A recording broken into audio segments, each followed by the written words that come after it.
Salam Bapak Ibu Saudara, bagaimana kabar Bapak Ibu Saudara semuanya? Saya percaya dan berharap kita tetap dalam perlindungan, pemeliharaan dan penyertaan Tuhan sampai hari ini. Puji Tuhan, hari ini kita masih diberi kesempatan untuk bisa belajar dan menerima firman Tuhan. Dan tentunya kita akan terus menjadi pelaku-pelaku firman Tuhan. Karena statement yang saya sampaikan, ketika kita melakukan firman Tuhan, berarti kita sedang berjalan bersama dengan Tuhan. Amin. Dan ketika kita berjalan bersama dengan Tuhan, berarti kita tidak sendirian. Dan ketika kita berjalan bersama dengan Tuhan, pasti Dia akan memberikan kita kemampuan. Dia akan memberikan kita kekuatan. Dengan bukti hari ini kita masih bisa menikmati hidup ini, berarti kita masih berjalan bersama dengan Tuhan tentunya. Amin, Bapak Saudaraku. Ya, hal yang luar biasa ketika kita berjalan dengan Tuhan dan kita menikmatinya. Dan tentunya tidak hanya berjalan dengan Tuhan, kita rindu juga hidup kita menjadi berkat bagi banyak orang. Dan luar biasa, saya juga mau sampaikan kepada saudara-saudara, minggu yang lalu mereka merayakan hari Imlek, di mana tahun yang baru mereka bisa memasukinya. Mereka sudah melewati tahun yang lalu dan memasuki tahun yang baru ini. Dan mereka dengan kekuatan dan dengan penyertaan Tuhan. Dan tentunya akan menghadapi bersama dengan Tuhan. Dan melihat hal-hal yang besar terjadi dalam hidup kita semuanya. Amin Bapak Saudaraku. Ya, baju saya warna merah. Ini tidak hanya sekedar menunjukkan keberanian, tapi ingin membawa kita semuanya untuk kita semakin berani untuk menjadi pelaku-pelaku firman Tuhan. Karena mau tidak mau, ya tidak bisa ditawar lagi. Menjadi pelaku firman Tuhan adalah pilihan kita. Dan kita tidak bisa menolaknya. Kita harus masuk di dalamnya. Karena setiap firman yang keluar dari mulut Allah tidak akan pernah kembali sia-sia. Tapi bagi mereka yang hidup dalam firman Tuhan, berarti mereka juga harus meyakini bahwa hidup mereka tidak sia-sia. Karena mereka menjadi pelaku firman Tuhan. Amin Bapak Saudaraku. Luar biasa, hari ini adalah hari yang sukacita. Di tahun yang baru, bagi orang-orang Chinese, kita percaya Tuhan akan berkarya dengan kekuatan, dengan kuasanya yang baru juga. Yaitu manusia batin kita yang dibaharui dari hari ke hari untuk menjadi serupa dengan Kristus. Amin. Ya, kita memang belum melihat, kita baru samar-samar seperti Paulus katakan. Tapi kita akan melihat muka dengan muka. Waktu nanti, ya pada saatnya kita akan berjumpa dengan Tuhan. Muka dengan muka. Inilah kerinduan kita Bapak Ibu Saudara. Karena bagi orang Kristen, bagi pengikut Kristus, kita hanya yang pasti-pasti saja. Dia yang pencipta langit dan bumi. Dia yang pemilik surga. Dia turun ke dunia ini untuk menjadi sama seperti kita manusia. Menjadi seorang hamba, bahkan tidak hanya hamba. Dia rela mati memberikan hidupnya, nyawanya untuk penebusan dosa bagi seluruh umat manusia. Umat manusia semuanya. Bagi mereka yang percaya kepadanya tidak akan binasa, melainkan beroleh hidup yang kekal. Ya, ketika dia mati di atas kayu salib 3 hari dia bangkit. Ya, kemudian ketika dia bangkit dia naik ke surga. Ini satu peristiwa yang tidak bisa dipungkiri oleh siapapun. Jika mereka yang tidak percaya, terserah mereka Bapak Ibu Saudara. Tapi begitu yang percaya, Yesus naik ke surga dan menyediakan tempat tinggal. Yaitu surga kerajaannya sendiri bagi mereka yang percaya kepadanya. Luar biasa. Inilah kekristenan yang sesungguhnya. Yaitu ketika pribadi Allah menyatakan dirinya, pribadinya kepada manusia. Supaya manusia tahu bagaimana dia harus hidup melalui teladan hidup Kristus. Hidup pribadi Allah sendiri yang tidak pernah mengecewakan. Sehingga hari ini jika kita masih percaya kepada Yesus, itu juga anugerah Tuhan. Karena kita tahu kita tidak pernah berjalan sendirian. Amin. Bapak Saudaraku, luar biasa. Kita akan melanjutkan renungan kita di minggu ini. Ya, di dalam 1 Petrus pasal 3 ayat 8 sampai yang ke-12. Bapak Ibu Saudaraku, sebelum kita baca ayat ini, saya teringat bahwa ternyata ayat ini juga menjadi dasar komunitas di mana saya berada. Di mana kami memiliki komunitas yang tidak besar, tapi komunitas yang kecil namanya FOB. Ya, Family of Blessing. Di mana kami menjadi keluarga yang diberkati dan menjadi berkat. Ya, walaupun masih kecil Bapak Ibu Saudara, tapi saya bersyukur bisa bertahan sampai hari ini. Kurang lebih dari tahun 2014 sampai 2023. Masih terus ada. Dan dengan perjalanan yang tidak Singkat juga saya mau katakan, kami juga boleh mengalami banyak hal, pembentukan dan banyak hal masalah Bapak Ibu Saudara. Tapi justru dengan adanya hal ini, kami semakin didewasakan. Kami semakin memahami bahwa ketika kita mengandalkan dan ikut Tuhan dengan setia, maka Tuhan akan memproses hidup kita. Tidak usah berbicara tentang berkat, Tuhan sudah memberkati kita. Tuhan sudah memberkati kami, sehingga kami sampai hari ini masih terus diberi kesempatan untuk melakukan banyak hal. Itu semua karena kemurahan Tuhan saja. Ya, FOB biarlah untuk kemuliaan nama Tuhan. Family of Blessing biarlah terjadi dalam hidup setiap kita. Kita adalah keluarga yang memang ditentukan oleh Tuhan untuk diberkati dan menjadi berkat. Tetapi Bapak Saudaraku, kita akan melihat berkat apa yang sesungguhnya yang Tuhan sediakan bagi umatnya. Ya, melalui surat 1 Petrus pasal 3 ayat 8-12 ini, kita akan belajar lebih dalam lagi bagaimana Tuhan ingin menyatakan pribadinya, keinginannya kepada gerejanya, umat Tuhan, tubuh Kristus, kita sebagai anggotanya. Ya, adalah bagian dari tubuh Kristus, di mana Tuhan akan pakai setiap kita.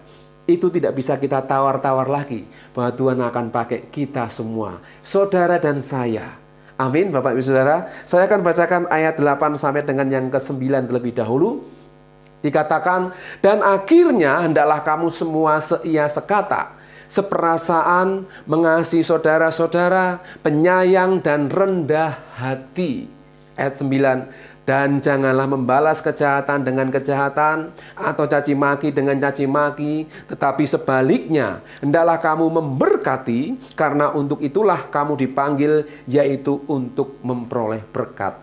Ya, yang terakhir ini biasanya menjadi dominan keinginan kita, karena untuk itulah kamu dipanggil, yaitu untuk memperoleh berkat. Bapak Ibu Saudaraku, konsep berkat dalam 1 Petrus ini tidak hanya sekedar berkat materi saja. Seperti dalam persekutuan kami FOB, kami tidak hanya mendasarkan untuk mengejar materi dan materi saja, karena materi itu sementara. Tapi yang Tuhan mau yaitu ketika Tuhan mengubah hidup kita, karakter kita, ya manusia batin kita menjadi serupa dengan Kristus. Itu adalah berkat yang luar biasa. Karena saya yakin ketika kita menjadi serupa dengan Kristus, maka berkat-berkat yang lain Tuhan akan tambahkan. Apalagi berkat secara jasmani, berkat dunia yang sementara, Bapak Ibu Saudara. Bukankah tujuan kita adalah berjumpa dengan Tuhan? Berarti berkat yang sesungguhnya adalah ketika kita bisa berjumpa dengan Tuhan. Itu melebihi dari segala-galanya. Saudara bisa memiliki segala sesuatu. Kita bisa mempunyai apa yang kita ingini selama di dunia ini. Tapi jika kita kehilangan nyawa, kita berpisah dengan Tuhan, itu sia-sia Bapak Ibu Saudara. Hidup kita sia-sia. Ya, mengapa ada perumpamaan tentang Lazarus yang miskin? Bukan berarti orang miskin juga tidak bisa menikmati apa yang baik.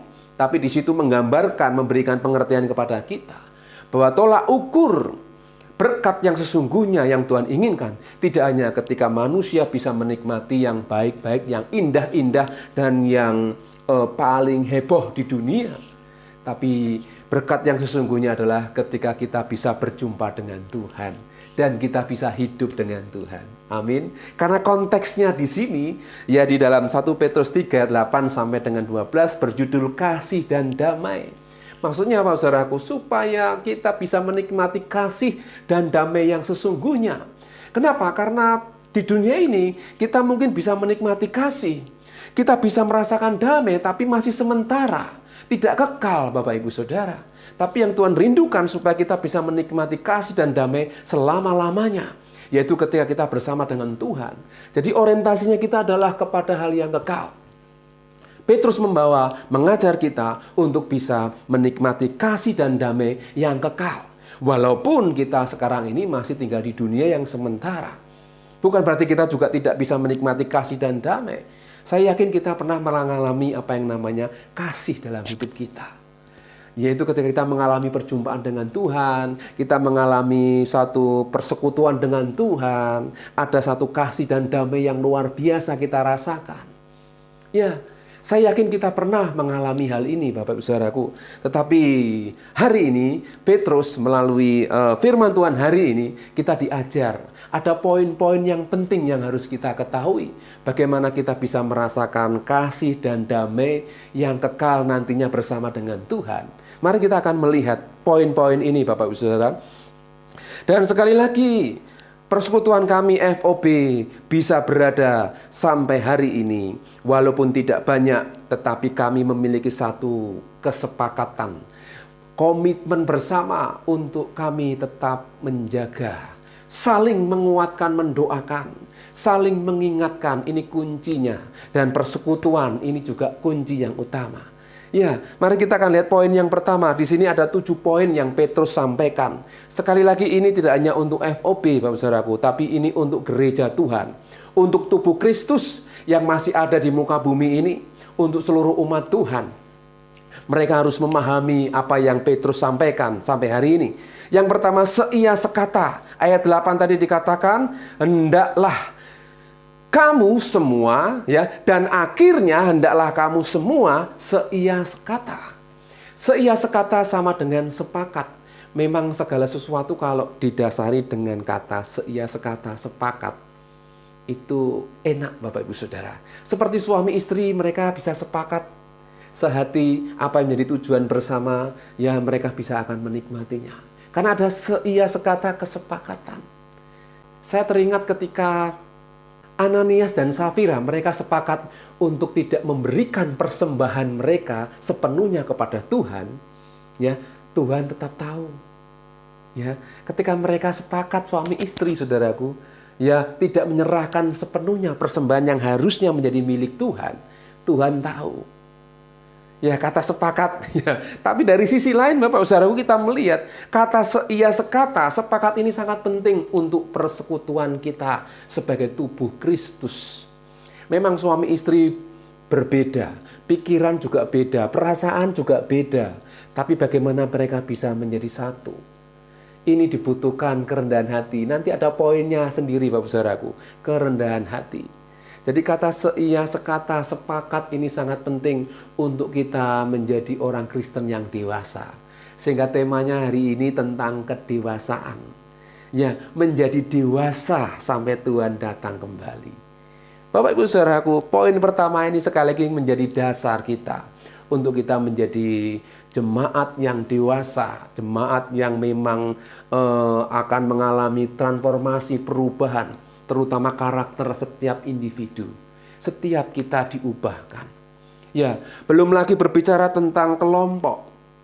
Ya, 2 orang suami istri, belum lagi berbicara tentang kelompok komunitas yang banyak. Kita dari denominasi gereja saja sudah banyak sekali, Bapak Ibu Saudara, memiliki pemikiran, pandangan, cara pikir yang berbeda-beda. Tapi kita semuanya harus bisa menjadi satu. Ini tujuan Petrus mengingatkan kita sebagai umat Tuhan. Harus bisa seia sekata. Tidak bisa ditawar lagi, Bapak Saudaraku. Kelak ketika Tuhan datang, saya percaya gereja Tuhan akan seia sekata. Memang ini belum terjadi, Bapak Ibu Saudara. Tapi saya yakin sekali melalui firman Tuhan, melalui 1 Petrus pasal 38 ini nanti akan terjadi. Gereja Tuhan pasti akan seia sekata. Dan dunia akan melihat bahwa Kristus adalah satu.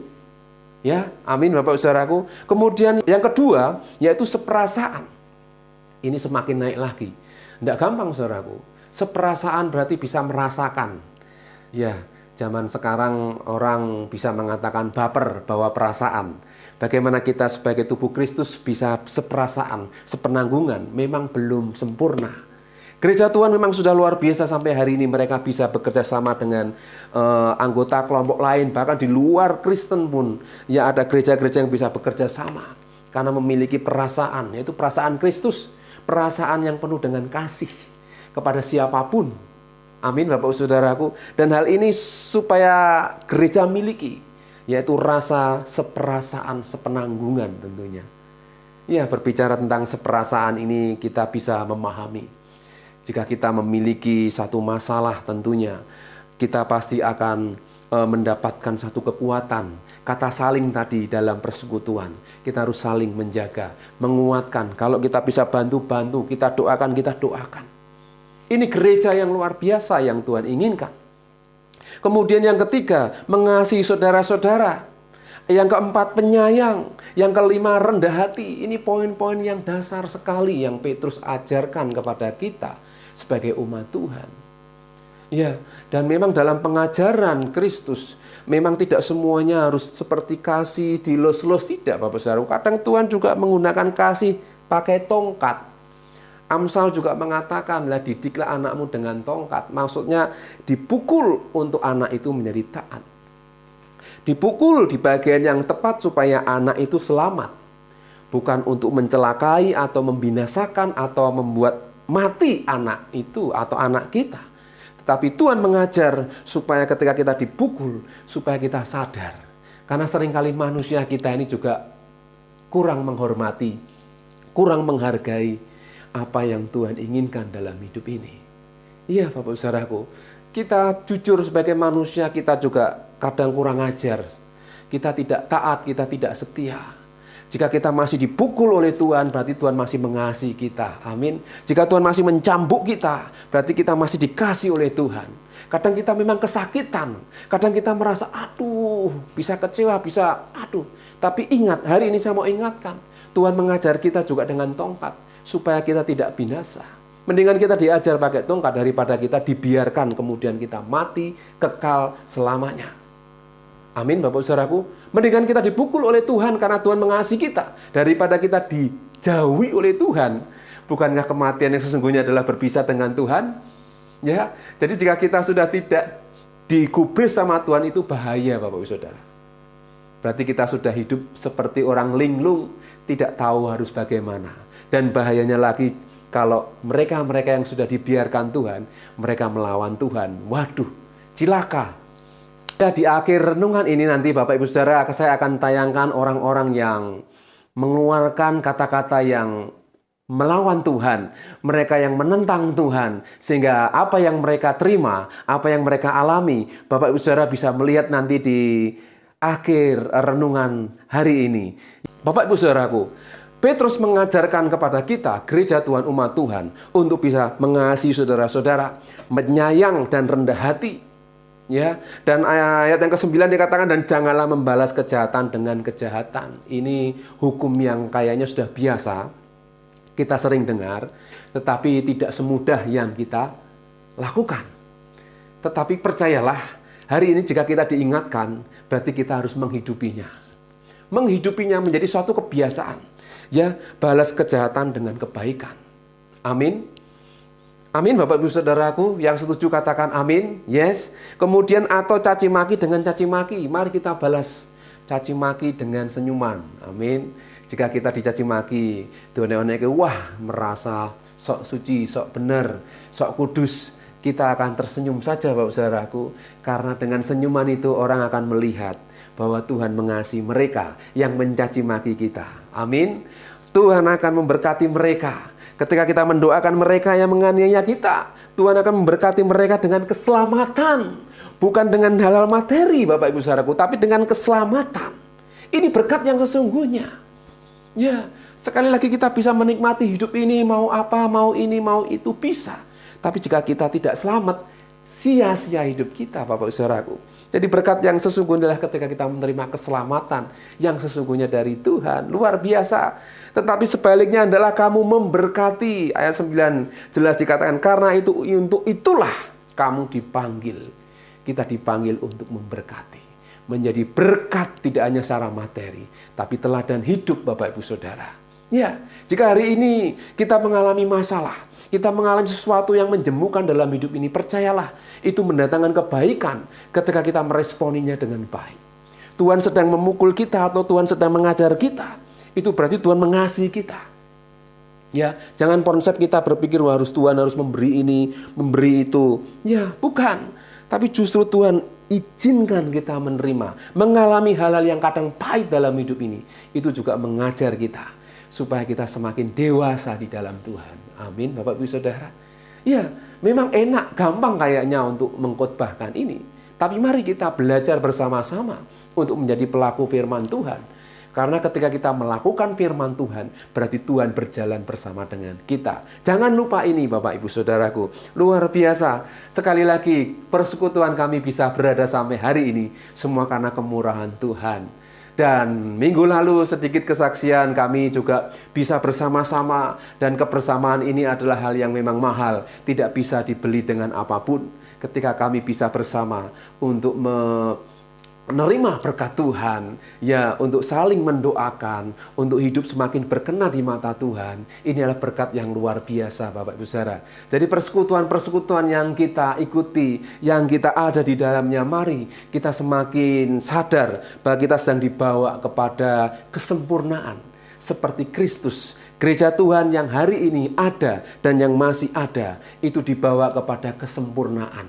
Ya, menjadi umat Tuhan yang semakin dewasa. Memahami segala sesuatu tidak berdasarkan pikiran pengertian kita sendiri, tapi oleh karena hikmat Tuhan yang diberikan, dicurahkan ketika umatnya meresponnya dengan hati yang tulus, hati yang murni, dan siap untuk melakukan kehendak Tuhan.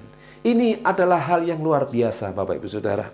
Baik Bapak Saudaraku, jadi ada 7 poin ya, bahwa kita memang dipanggil Tuhan untuk menerima berkat dan menjadi berkat. Ada menerima, kemudian kita diajar untuk memberi. Ya, ukurannya bukan hal materi saja Bapak Ibu Saudaraku. Walaupun hal materi ini untuk pemula-pemula biasanya. Orang melihat, wah jadi Kristen diberkati gini-gini. Ya itu mungkin cukup hal yang baik. Tapi itu bukan menjadi dasar untuk orang itu bisa menerima keselamatan. Sekali lagi, berkat Tuhan juga bisa menjadikan kita lupa Tuhan, Bapak Ibu Saudara. Ya, dan berkat Tuhan yang sesungguhnya adalah karakter kita yang diubah dari hari ke hari. Manusia batin kita dibaharui dari hari ke hari. Minggu lalu kita sudah belajar bagaimana seorang istri berdandan. Bukan dengan kepang-kepang, dandanan yang mewah-mewah, serba mahal. Tetapi manusia batin yang cantik, pribadi Kristus nyata dalam hidupnya. Dalam hidup setiap kita. Itu adalah kekayaan yang sesungguhnya. Dandanan yang sesungguhnya Bapak Ibu Saudara. Oleh sebab itu berbicara tentang firman Tuhan. Ini berbicara tentang hal yang kekal, hal yang rohani. Ya, memang secara jasmani kita butuh, kita memerlukan, tapi bukan itu yang menjadi dasar untuk kita bisa menerima keselamatan yang sesungguhnya. Luar biasa Bapak Ibu Saudaraku. Jadi Petrus memberikan pengertian kepada kita. Dengan 7 poin ini kita bisa diberikan pengertian bahwa ketika kita menjadi dewasa, kita harus melakukan hal-hal yang mungkin nampaknya tidak enak. Tetapi justru itu yang membuat kita semakin dewasa. Amin Bapak Ibu Saudaraku. Mari kita akan lihat ayat yang selanjutnya. Ayat yang 10 dikatakan, siapa yang mau mencintai hidup dan mau melihat hari-hari baik, ia harus menjaga lidahnya terhadap yang jahat dan bibirnya terhadap ucapan-ucapan yang menipu. Ayat 11, ia harus menjauhi yang jahat dan melakukan yang baik. Ia harus mencari perdamaian dan berusaha mendapatkannya. Ini hal yang luar biasa yang Petrus sampaikan kepada kita semua, gereja Tuhan. Tubuh Kristus mempelai kekasih Allah. Supaya mereka bisa menjaga lidahnya. Kemudian menjaga bibirnya. Lidah dengan bibir tidak jauh. Tapi jika tidak bisa dikendalikan, ini sangat bahaya Bapak Ibu Saudara. Memang segala sesuatu berasal dari hati. Ya, tetapi ketika mau keluar, lidah dan bibir ini yang juga menjadi pintunya Bapak Ibu Saudaraku. Kunci dan pintunya di sini Bapak Ibu Saudara. Ya mungkin kita marah-marah, kita ingin keluar kata-kata kotor, kata-kata kasar, hujatan atau cemoohan. Kita bisa menahannya di sini Bapak Ibu Saudara. Hati kita ketika sedang marah atau emosi, kadang kalau tidak bisa ya akhirnya lost control. Ya, orang bilang lost doll begitu ya. Sehingga apa yang dari hati keluar dari mulut, dari lidah dan bibir ini Bapak Ibu Saudara. Tapi Tuhan mengajarkan supaya kita bisa menguasainya. Ya, siapa yang mau mencintai hidup dan mau melihat hari-hari baik. Banyak orang yang hari-harinya buruk terpuruk karena tidak bisa menjaga lidah dan bibirnya. ucapannya, perkataannya. Sehingga yang mereka alami hal-hal yang buruk, karena keluarnya yang buruk, Bapak Ibu Saudara. Mari kita belajar untuk bisa menjaga teristimewa hati kita. Karena semuanya berasal dari hati. Jika hati kita bisa kita kelola dengan baik, kita akan keluar hal yang baik. Amin, Bapak Ibu Saudaraku. Ya, di sini ada 3 kata ia harus. Dalam ayat 10-11 berarti hal yang sangat penting. Yang pertama, ia harus menjaga lidahnya. Kemudian yang ayat yang ke-11, ia harus menjauhi yang jahat. Kemudian ia harus mencari perdamaian dan berusaha mendapatkannya. Ya, selanjutnya dikatakan ia harus menjauhi yang jahat. Ini sudah tahulah Bapak Saudara. Yang jahat-jahat kita memang harus jauhi. Kalau bisa kita buang jauh-jauh ya. Kemudian ia harus mencari perdamaian. Perdamaian, di mana ada perdamaian, mari kita harus mencarinya. Kita harus menjadi pembawa damai. Kalau memang hal itu untuk menjadi baik, kenapa tidak? Kalau sesuatu masalah, kita harus mengambil satu keputusan. Kalau itu untuk menjadi kebaikan dan perdamaian, kenapa tidak? Kita harus menjadi pembawa damai. Amin. Dan berusaha dikatakan mendapatkannya. Ya, ini dibutuhkan kerendahan hati lagi. Dibutuhkan jiwa yang besar. Ya, orang yang besar tentunya memiliki jiwa yang besar. Bisa mengasihi, mengampuni. Ya, siap juga dibentuk. Kita sebagai umat Tuhan, kita harus semakin percaya. Ketika firman Tuhan mengajar kita, membentuk diri kita, bahkan membuat kita ini semakin lebih baik. Rasanya memang sakit, tapi kita harus tahu itu semua untuk kebaikan kita. Amin, Bapak Ibu Saudaraku. Ya, ini hal-hal yang sederhana yang Tuhan ajarkan kepada kita. Dan saya sangat bersyukur jika hari ini persekutuan kita, ya dimanapun kita berada, masih terpelihara. Gereja Tuhan semakin dipakai Tuhan dimanapun. Ya, saya juga sangat bersyukur banyak hamba-hamba Tuhan, mereka yang dipakai Tuhan luar biasa. Saya juga ikut bangga dan senang karena Tuhan pakai siapapun yang siap dan memiliki hati yang besar. Tentunya kita belajar juga melalui Daud. Dia seorang tokoh yang luar biasa dipakai oleh Tuhan dan Tuhan melihat hatinya. Dan saya yakin saudara pun bisa dipakai oleh Tuhan ketika Tuhan melihat hati kita. Hati kita benar di matanya. Ya, karena Tuhan luar biasa. Dikatakan ayat yang ke-12 ayat yang selanjutnya. Sebab mata Tuhan tertuju kepada orang-orang benar dan telinganya kepada permohonan mereka yang minta tolong. Tetapi wajah Tuhan menentang orang-orang yang berbuat jahat. Iya, mata Tuhan tertuju kepada orang-orang benar. Orang-orang yang berusaha untuk hidup benar. Walaupun sulit, walaupun berat. Tapi ketika kita berusaha untuk hidup benar, lihat ayat ini Bapak Saudaraku. Mata Tuhan tertuju kepada mereka, orang-orang benar. Amin. Ya, jadi tidak perlu takut. Ketika kita berusaha untuk hidup dalam firman, memang tidak mudah, memang berat, tetapi mata Tuhan selalu ada. Bahkan bukan hanya mata Tuhan, yaitu pribadi Tuhan hadir dalam hidup kita. Amin, Bapak Ibu Saudara. Dikatakan telinganya kepada permohonan mereka yang minta tolong. Jadi ketika kita tidak sanggup, ketika kita tidak mampu, kita pasti berseru, tolong Tuhan, tolonglah kami Tuhan, tolong aku Tuhan, berikan aku kekuatan. Dia pasti mendengar seruan kita Bapak Ibu Saudara. Dia akan menolong kita. Ini janji Tuhan, ini firman Tuhan. Ya, saya percaya setiap seruan kita ketika kita tidak mampu menghadapi hidup ini. Tuhan mendengar. Telinga Tuhan tidak kurang, ya, tajam untuk mendengar. Jadi kita harus percaya Bapak Ibu Saudara. Ya, dan kita tidak perlu khawatir. Tuhan dikatakan Tuhan wajahnya menentang orang-orang yang berbuat jahat. Jika kita hidup dalam kebenaran, masih ada orang yang tidak suka kepada kita. Kita mungkin dicaci maki, dicemooh, dikatakan soklah. Tapi kita harus tahu Tuhan sendiri yang akan menjadi lawannya. Jika Tuhan ada di pihak kita, siapa lawan kita? Tidak ada, Bapak Saudaraku.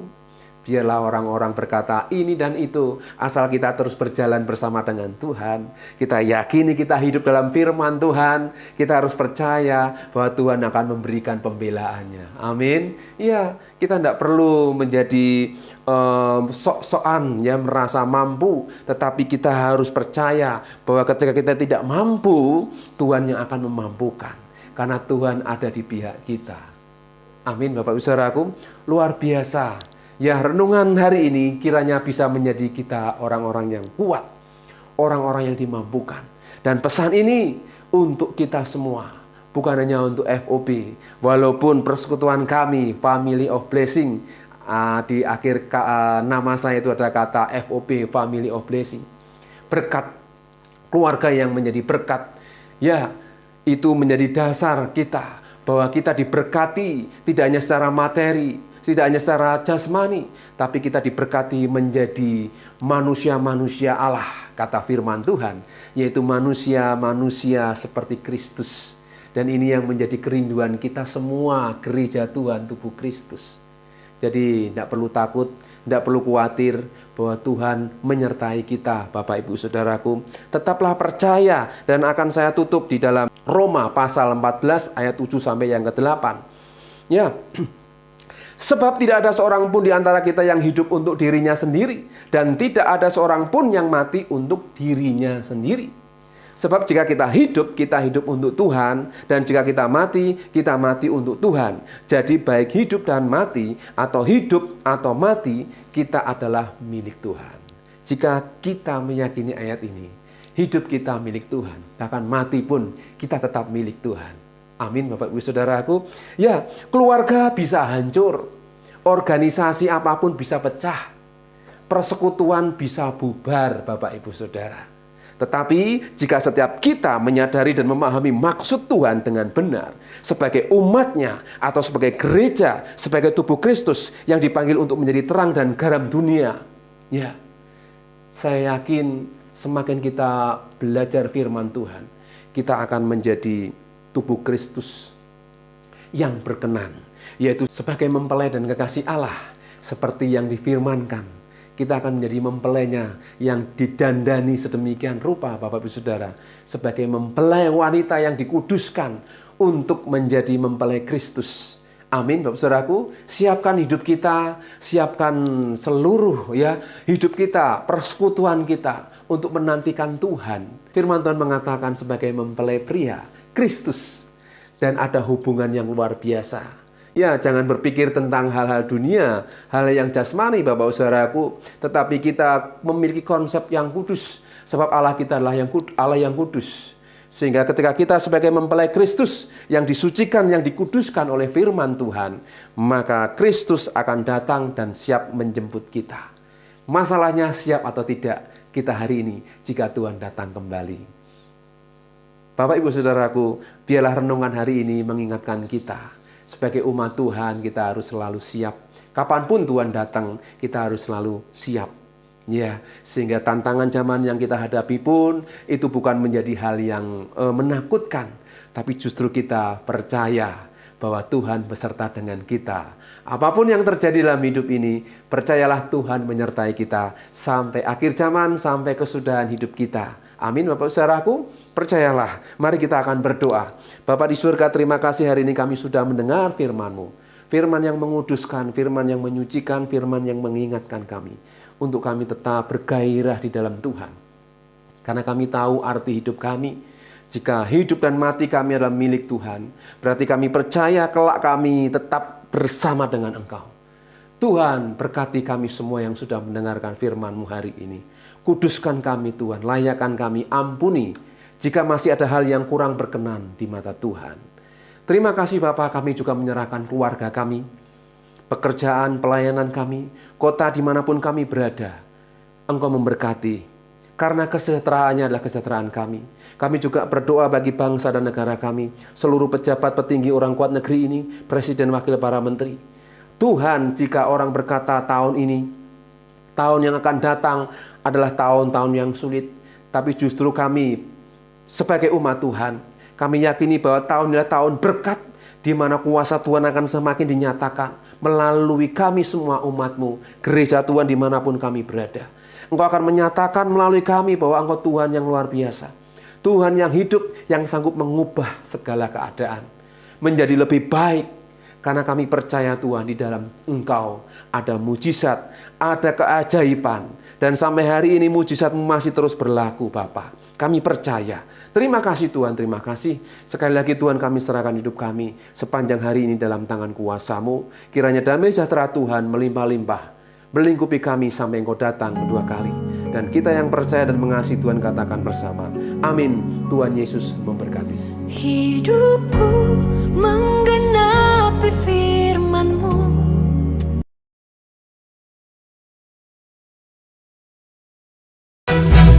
Mulutmu adalah harimaumu. Itulah bunyi sebuah peribahasa terkenal yang bermakna agar seseorang berhati-hati dalam berbicara. Karena ucapan tersebut bencana bisa berbalik mencelakakan diri sendiri. Hal tersebut ternyata dialami oleh beberapa orang berikut ini. Dan kebanyakan adalah orang terkenal.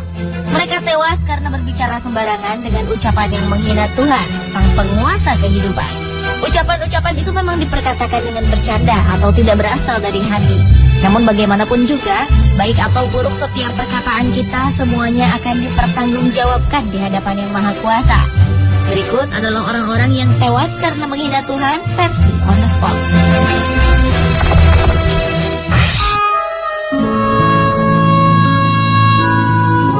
Sebuah tragedi menimpa seorang calon presiden asal Brasil, Tancredo Neves, yang terpilih melalui pemungutan suara pada tahun 1980. Saat kampanye, pria kelahiran 1910 ini pernah berkata bahwa jika ia memperoleh lebih dari 500.000 suara, tak akan ada yang bisa melengsarkannya dari jabatan presiden, bahkan Tuhan sekalipun. Tancredo Neves akhirnya memang berhasil memenangkan pemilu tersebut. Namun ironisnya, sehari sebelum ia dilantik menjadi orang nomor 1 di Brazil, Tancredo Neves meninggal karena komplikasi operasi yang ia jalani beberapa hari sebelumnya.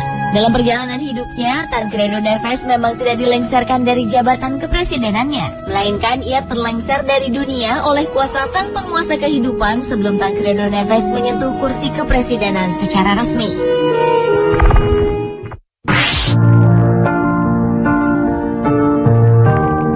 John Lennon, ia adalah salah satu personil band The Beatles asal Inggris yang populer dan fenomenal di tahun 60-an. Namun, John Lennon juga terkenal karena kematiannya yang mengenaskan.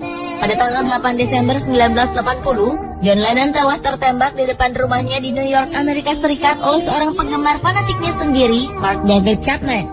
Beberapa tahun sebelumnya ketika tengah diwawancarai oleh media Inggris, Evening Standard, John Lennon pernah mengatakan bahwa ia dan The Beatles lebih terkenal dibanding Tuhan. Ia pun menantang dengan berkata, kita lihat, siapa yang lebih dulu tenggelam? Tuhan beserta ajarannya, atau The Beatles dengan aliran rock and roll-nya? Pernyataan John Lennon ini pun mengundang kontroversi.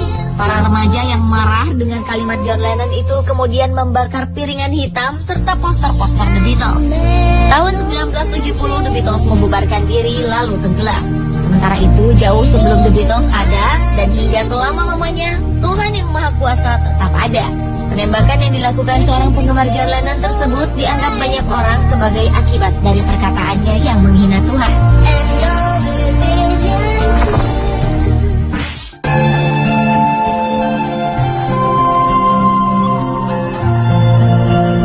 Siapa yang tidak kenal Titanic? Salah satu kapal terbesar di dunia yang pernah ada yang terkenal karena kecanggihannya pada zamannya. Dan Titanic juga terkenal karena berakhir dengan tragis. Kapal tersebut merupakan mahakarya Thomas Andrews, seorang arsitek terkenal yang sangat detail dan perfeksionis dalam berkarya. Ketika pembangunan Titanic selesai, seorang reporter pernah bertanya pada Thomas Andrews, seberapa amankah kapal ini untuk berlayar di Samudra Atlantik? Dengan sombong, Thomas Andrews menjawab, bahkan Tuhan pun tak bisa menenggelamkannya. Pada tanggal 10 April 1912, untuk pertama kalinya, kapal Titanic berlayar menuju Amerika Serikat dari Eropa. Namun 4 hari kemudian, tak disangka-sangka kapal mewah ciptaan Thomas Andrews tersebut menabrak gunung es yang merupakan ciptaan Tuhan Yang Maha Kuasa. Lambung kapal itu robek hingga akhirnya tenggelam di Samudra Atlantik Utara.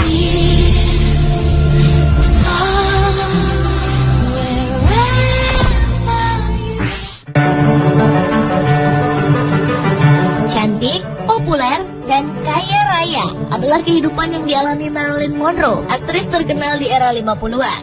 Namun sayang, di balik segalanya itu, ia mengalami kehidupan keluarga dan percintaan yang pahit. Suatu hari ketika Marilyn tengah syuting sebuah acara, ia dikunjungi oleh seorang pendeta bernama Billy Graham. Menurut hamba Tuhan itu, ia datang mengunjungi Marilyn karena mendapat panggilan dari Tuhan. Aktris yang kala itu dikabarkan dekat dengan Presiden Amerika John F. Kennedy menolak mentah-mentah kehadiran sang pendeta. Dengan angkuh Marilyn berkata bahwa ia tak butuh Tuhan. Tragis, seminggu setelah pertemuannya dengan pendeta Billy Graham, Marilyn ditemukan tewas dalam apartemennya. Banyak teori yang mengatakan bahwa Marilyn dibunuh sebagai konspirasi politik. Namun teori yang diakui hingga kini adalah Marilyn bunuh diri dengan menenggak obat tidur dalam jumlah besar. Bukan rahasia lagi bahwa wanita cantik ini mengalami depresi berat akan masalah kehidupan pribadinya yang berantakan. Padahal sebenarnya di saat tertekan itulah Marilyn Monroe membutuhkan Tuhan untuk menolongnya.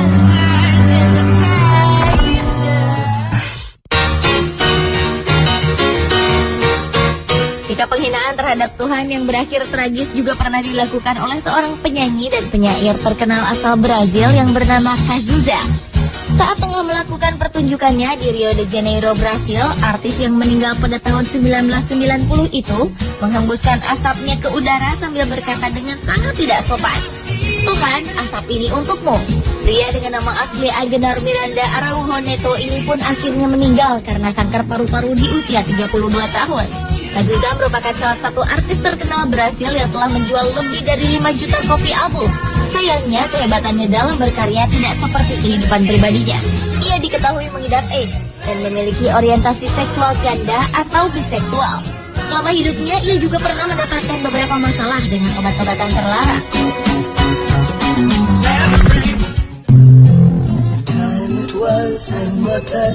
Pada tahun 2005 di Campinas, Brazil, sekelompok remaja yang tengah mabuk pergi untuk menjemput seorang temannya. Ibu dari remaja yang dijemput ini khawatir melihat sang anak yang pergi bersama teman-temannya yang mabuk. Ia pun berpesan pada anaknya semoga Tuhan bersamanya dalam perjalanan. Namun sayang, remaja tersebut bukannya mengaminkan apa yang dikatakan sang ibu. Ia malah menjawab, Tuhan boleh ikut bersama mereka hanya jika Tuhan duduk di bagasi, karena kursi mobil sudah penuh. Tragis, beberapa jam kemudian para remaja tersebut ditemukan tak bernyawa karena kecelakaan. Seluruh penumpang mobil malang itu tewas dan keadaan mobil benar-benar hancur. Namun sungguh ajaib, di tengah bangkai mobil yang sudah tak berbentuk, bagasi mobil tersebut tidak ikut hancur. Bentuknya tetap utuh. Apakah ini sebuah kebetulan? Atau memang Tuhan telah menyatakan kekuasaannya sebagai pengendali setiap keadaan?